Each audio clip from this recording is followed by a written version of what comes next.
নমস্কার বন্ধুরা, চায়না পৃথিবীর দ্বিতীয় সবথেকে বড় ইকোনমি, যারা এখন পৃথিবীর গভীরে ৩২,৮০৮ ফিট গভীর একটা গর্ত বানাতে চলেছে, যা একটা ন্যারো সার বোরহোলের মতো। এটা পৃথিবীর 10টা আলাদা আলাদা স্তরকে ভেদ করে পৃথিবীর 10 কিলোমিটার ডিপ 145 মিলিয়ন বছর আগে তৈরি হওয়া ক্রিটিসিয়াস সারফেস পর্যন্ত পৌঁছাবে। এবার এই বোরহোল চায়নার ইতিহাসে সবথেকে গভীরতম গর্ত হতে চলেছে, যার গভীরতা মাউন্ট এভারেস্টের হাইট 29,032 ফিটের থেকেও 3,000 ফিট বেশি। এবার এই প্রজেক্টে যুক্ত থাকা চাইনিজ একাডেমি অফ ইঞ্জিনিয়ারিংয়ের একজন সায়েন্টিস্ট নিজের একটা ইন্টারভিউতে বলেছিলেন, এই ড্রিলিং প্রজেক্ট এতটাই কমপ্লিকেটেড যাকে অনুমান করতে হলে আপনাকে দুটো পাতলা স্টিল কেবিলের ওপরে একটা ট্রাককে চালানোর সাথে তুলনা করে দেখতে হবে। এবার প্রশ্ন হলো, চায়না এত বড় একটা বোরহোলকে বানাচ্ছেই কেন? এটা কি কোনো সিক্রেট প্রজেক্ট? আর চায়নার সাথে সম্পর্ক ভালো না হবার কারণে আমাদের কি এই প্রজেক্টের ওপর নজরদারি রাখাটা জরুরি? তো চলুন জানবো আজকের এই ভিডিওর মাধ্যমে। এবার এতে কোনো সন্দেহ নেই, সাল 1978-এর ইকোনমিক রিফর্মের পর থেকেই আজ পর্যন্ত চায়নার ইকোনমির গ্রোথ চোখে পড়ার মতো। এমনকি সাল 2000 থেকে 2015 পর্যন্ত অনেকবারই চায়নার জিডিপি প্রতি বছর 10% করে বেড়েছে, যার ফলে আজ চায়নার ইকোনমি দুনিয়ার সুপার পাওয়ার আমেরিকাকেও সমানে টক্কর দিয়ে চলেছে। কিছু রিপোর্ট অনুযায়ী সাল 2035-এর মধ্যেই চায়নার ইকোনমি আমেরিকাকেও পিছনে ফেলে দিতে পারে। এবার শুধু ইকোনমি নয়, এই দুটো দেশের মধ্যে সায়েন্স আর টেকনোলজি নিয়েও একটা রেস আমরা ক্রমাগত অনুভব করছি, যা 1960-এর দশকে আমরা ইউএস আর ইউএসএসআর এর মধ্যে নোটিস করেছিলাম। ঠিক সেই সময়ের মতো আজ চায়না আর ইউএসএ নিজেদের টেকনোলজি আর এক্সপ্লোরেশনের ওপরে বিলিয়নস অফ ডলার খরচা করছে। চায়নার এই বোরহোল মিশনও আমেরিকা আর চায়নার মধ্যে চলতে থাকা সেই রেসেরই একটা প্রজেক্ট বলে অনুমান করছে বিশেষজ্ঞ মহল। এই বিষয়ে 2021-এ চাইনিজ প্রেসিডেন্ট শি জিনপিং নিজের একটা স্পিচে দেশের সায়েন্টিস্টদের উৎসাহিত করতে বলেছিলেন, তাদের deep earth, deep sea, deep blue আর ডিপ স্পেসের মতো আলাদা আলাদা স্থানে পসিবিলিটিকে ব্রেক করে নতুন ইনোভেশন আর ডিসকভারি করতে হবে। তারই একটা অংশ হলো এই deep earth borehole mission. Chinese প্রেসিডেন্টের এই ভাষণ ওখানকার বৈজ্ঞানিকদের জন্য একটা কমান্ডের মতো কাজ করে, যার পর চায়নার অয়েল রিচ ডিজার্ট এরিয়া জিংজিয়াংয়ে এই ড্রিলিং মিশনের কাজ শুরু করা হয়, যেখানে চায়না 3,37,000 কিলোমিটার অঞ্চল জুড়ে ছড়িয়ে রয়েছে টাকলামাকান ডিজার্টের একটা বিশাল ফাঁকা অঞ্চল। এখানেই রয়েছে চায়নার সব থেকে বড় অয়েল আর রেয়ার আর্থ মিনারেলের একটা বিশাল ভান্ডার। এবার এই বোরহোলসের ড্রিলিং 23 মার্চ 2023-এ শুরু করা হয়, যাকে চায়নার large oil producer company China national petroleum corporation করছে।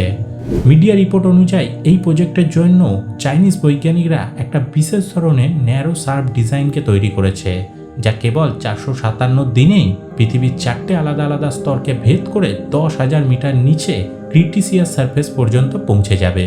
ক্রিটিসিয়াস সারফেস পৃথিবীর ভৌগোলিক ইতিহাসে আজ থেকে 145 মিলিয়ন বছর আগে পৃথিবীর কন্টিনেন্ট ভেঙে যাওয়ার ফলে তৈরি হয়েছিল। এই সময় পৃথিবীতে বসবাস করত বিশাল আকারের ডাইনোসর, তাই এই সময়কে বৈজ্ঞানিকরা ক্রিটিসিয়াস পিরিয়ড বলে থাকেন, যা আজ থেকে 66.5 মিলিয়ন বছর আগে শেষ হয়ে গেছে। অর্থাৎ যদি চাইনিজ বৈজ্ঞানিকরা ড্রিল করে পৃথিবীর ক্রিটিসিয়াস সারফেস পর্যন্ত পৌঁছে যেতে পারেন, তবে তারা ক্রিটিসিয়াস পিরিয়ডের অনেক ইনফরমেশন সংগ্রহ করতে পারবে, যার ফলে তখন থেকে নিয়ে আজ পর্যন্ত পৃথিবীর টেকটনিক এভলিউশন আর সেই সময়ে পৃথিবীতে থাকা জীবজন্তুর সম্বন্ধেও অনেক নতুন এভিডেন্স আমরা পেতে চলেছি। এবার চায়নার এই 10 কিলোমিটার গভীর বোরহোলসকে বাড়ানোর আসল কারণ এইটুকু নয়। তো প্রশ্ন, কারণটা কি? কেন চায়না তৈরি করছে এই সুপার ডিপ বোরহোলকে? এবার সত্যি বলতে আমরা এটা জানি না চায়নার এই বোরহোলসকে বানানোর পিছনে আসল কি কারণ রয়েছে। কারণ চায়না চিরকালই একটা খুবই ক্লোজ কান্ট্রি, এখান থেকে ইনফরমেশন ততটাই বেরিয়ে আসে যতটা সেখানকার সরকার চায়। এবার এই বোরহোলসের সম্বন্ধে যতটুকু ইনফরমেশন ইন্টারনেটে রয়েছে, এটাও চাইনিজ নিউজ এজেন্সি জিংহুয়া দ্বারাই পাবলিশ করা হয়েছিল।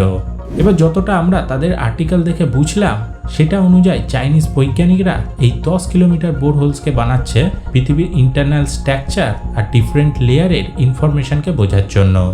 এছাড়া তারা এর দ্বারা আপকামিং ডিজাস্টার যেমন ভূমিকম্প কিংবা ভলক্যানিক ইরাপশনের সংকেতকেও আগে থেকে পেয়ে যাবে, যার জন্য এই বোরহোলসের মধ্যে অনেকগুলো সিসমিক ডিটেক্টরকে লাগানো হয়েছে। কিন্তু ড্রিলিংয়ে যে লোকেশনটা আমরা দেখলাম, সেটা তাদের এই বক্তব্যের সাথে মেল খায় না। এবার আপনারা যে ছবিটা দেখতে পাচ্ছেন, এটা হলো সিংজিয়ান, যা চায়নার নর্থ ইস্টে অবস্থিত একটা মরু অঞ্চল।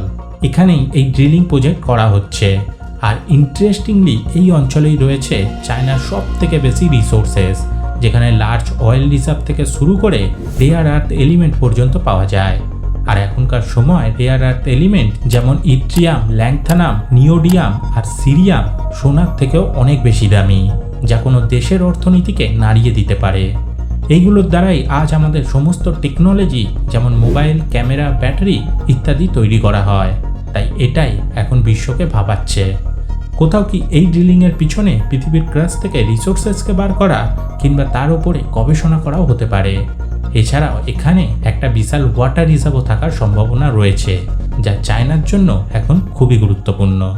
চায়নার কাছে বর্তমানে গ্লোবাল পপুলেশনের 18% থাকার পরেও তার কাছে রয়েছে 6% মাত্র ফ্রেশ ওয়াটার, যা খুবই কম। এটাও একটা কারণ হতে পারে যার জন্য চায়না অনেকগুলো জায়গায় খোঁজ করছে, তো কোথাও আবার ডিলিং করছে, যাতে ভবিষ্যতে জলের সমস্যাকে মেটাতে পারে। এবার আপনাদের মনে একটা প্রশ্ন উঠতেই পারে, চায়নার রিভার ম্যাপকে দেখলে তো সেখানে চায়নার তিব্বত থেকে পৃথিবীর সব থেকে বড় নদী ব্রহ্মপুত্র সৃষ্টি হয়ে ভারতে প্রবেশ করে, তো চায়নাতে ফ্রেশ ওয়াটার এত কম কেন? তবে এর উত্তর হলো, ব্রহ্মপুত্র যতই চায়নার তিব্বত থেকে শুরু হোক না কেন, কিন্তু এর 60% অফ ওয়াটার ফ্লো ইন্ডিয়ার হিমাচল মাউন্টেন রেঞ্জে প্রবেশ করতেই অ্যাড হয়ে যায়। অর্থাৎ যখন ব্রহ্মপুত্র তিব্বত থেকে বেরিয়ে আসে তখন সেখানে বেশি জল থাকে না, এর বেশিরভাগ জলটাই হিমালয়া থেকে অ্যাড হয়। আর হিমালয়া ইন্ডিয়ার অংশ, তাই এই জলের অধিকারটাও ভারতেরই। এবার হয়তো আপনারা বুঝতে পারছেন কেন চায়না অরুণাচল প্রদেশকে ডিস্ট্রিবিউটেড টেরিটরি বলে সেটাকে নিজেদের বলে দাবি করে। কারণ ব্রহ্মপুত্র তার ফিউচার ওয়াটার নিডকে পুরো করতে পারে, আর তাই অরুণাচল প্রদেশ খুবই গুরুত্বপূর্ণ। এই বিষয়টা অন্য কোনো সময় আলোচনা করব, এখন টপিকে আসা যাক। এবার দেখি এই ডিফল্টকে বানাতে চায়নাকে কি কি চ্যালেঞ্জেস ফেস করতে হবে। তো এই বোরহোলসের ড্রিলিং প্রসেস একটা ইম্পসিবল টাস্কের থেকে কম নয়, কারণ এই বোরহোল যে সিংজিয়ান এরিয়াতে হচ্ছে সেখানকার 8,88,000 স্কোয়ার কিলোমিটার অঞ্চল টেরিন বেসিনের অংশ।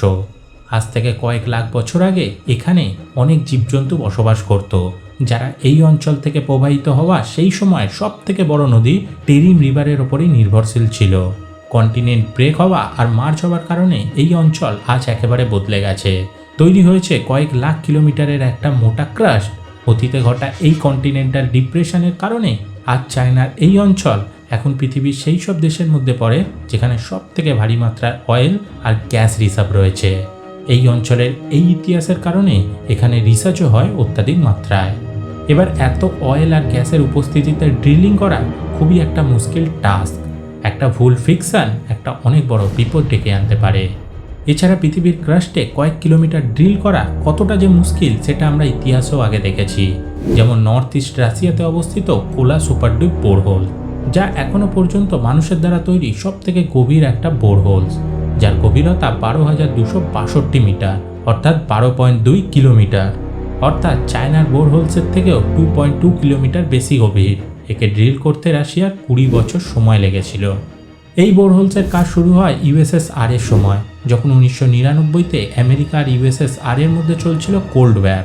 কিন্তু এর শেষটা হয় ইউএসএসআর ভেঙে যাওয়ার 18 বছর পর, অর্থাৎ সাল 2018-তে এটা সম্পূর্ণ হয়।